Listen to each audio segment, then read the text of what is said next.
بسم الله الرحمن الرحيم نحمده ونصلي على رسوله الكريم أما بعد أعوذ بالله من الشيطان الرجيم بسم الله الرحمن الرحيم وإذ ابتلى إبراهيم ربه بكلمات فأتمهن قال إني جائلك للناس إماما قال ومن ذريتي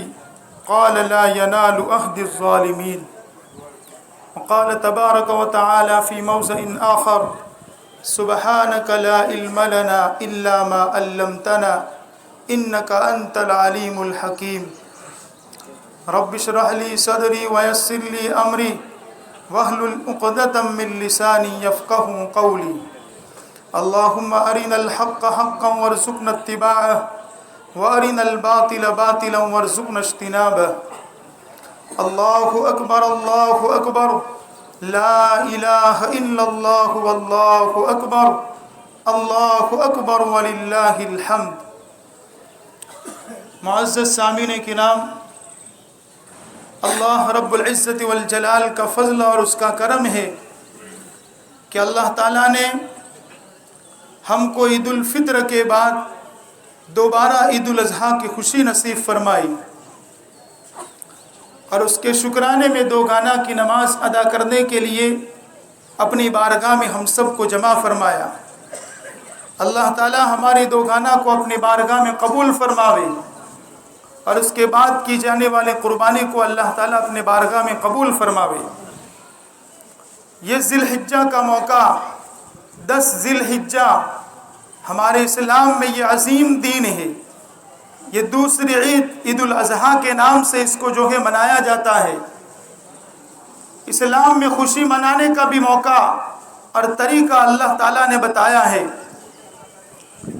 یہ جہاں اسلام میں خوشی کا موقع ہے وہاں یہ 10 ذی الحجہ اور عید الاضحیٰ یہ سیدنا حضرت ابراہیم علیہ السلام کی قربانی کے یاد کرنے کا دن ہے۔ تاریخ میں حضرت ابراہیم علیہ السلام کے واقعات بہت ہیں۔ قرآن کریم کی جس آیت کی تلاوت کی گئی اس میں اللہ رب العزت والجلال ارشاد فرماتے ہیں وَإِذِ ابْتَلَى إِبْرَاهِيمَ رَبُّهُ بِكَلِمَاتٍ فَأَتَمَّهُنَّ کہ ابراہیم علیہ السلام کو اپنے رب نے چند باتوں میں آزمایا، چند باتوں میں ان کا امتحان لیا، ان کا ایگزام لیا۔ تو حضرت ابراہیم علیہ السلام اللہ خود فرماتے ہیں فَأَتَمَّهُنَّ کہ وہ تمام امتحان میں اور تمام آزمائش میں اور تمام ایگزام میں سیدنا حضرت ابراہیم علیہ السلام پورے کے پورے اترے اور اس میں پورے کے پورے کامیاب ہوئے۔ جب ان کا امتحان لے لیا گیا اور یہ اپنے امتحان میں پورے کامل اترے تو اللہ تعالیٰ نے جو ہے ان کو انعام کے طور پر یہ فرمایا قال انی جائلک للناس اماما۔ اللہ تعالیٰ نے فرمایا میں آپ کو لوگوں کا امام، پیشوا اور مقتدی بنانے والا ہوں۔ جب بھی ہمارے یہاں بھی جب بچہ ایگزام دیتا ہے، ایگزام میں کامیاب ہو جاتا ہے تو اس کو ترقی ملتی ہے، وہ آگے بڑھتا ہے۔ تو اللہ تعالیٰ نے اپنے خلیل حضرت ابراہیم علیہ السلام کو آزمایا اور یہ پورے کے پورے امتحان میں اترے تو اللہ نے سب سے بڑا انعام یہ دیا للناس اماما کہ میں لوگوں کا آپ کو مقتدی اور پیشوا اور امام بنانے والا ہوں۔ تو فوراً ایک آدمی کی فطرت ہوتی ہے، باپ جب کسی کامیابی کو دیکھتا ہے یا کامیابی سے ملتی ہے تو اس وقت فوراً یہ اپنے ذریت کی اور اپنے اولاد کی فکر کرتا ہے کہ جو کامیابی میں دیکھ رہا ہوں، جو کامیابی مجھے ملنے والی ہے وہ کامیابی میرا رب میرے اولاد کو بھی دے۔ تو فوراً حضرت ابراہیم علیہ السلام نے دعا کی قال ومن ذریتی، حضرت ابراہیم نے کہا باری تعالیٰ میرے اولاد کو بھی یہ نعمت دینا، میری آنے والی نسلوں کو بھی یہ نعمت دینا، جہاں آپ مجھے مقتدی بنائیں گے، جہاں آپ مجھے پیشوا اور امام بنائیں گے تو میری ذریت اور میری قیامت تک آنے والی اولاد کو بھی آپ پیشوا اور امام اور مقتدی بنائیے۔ تو اللہ تعالیٰ نے جواب میں فرمایا قال لا ينال عهد الظالمین کہ ظالمین کے ساتھ میرا کوئی وعدہ نہیں ہے۔ یعنی حضرت ابراہیم علیہ السلام یہ وہ ذات ہے کہ حضرت ابراہیم علیہ السلام سے لے کر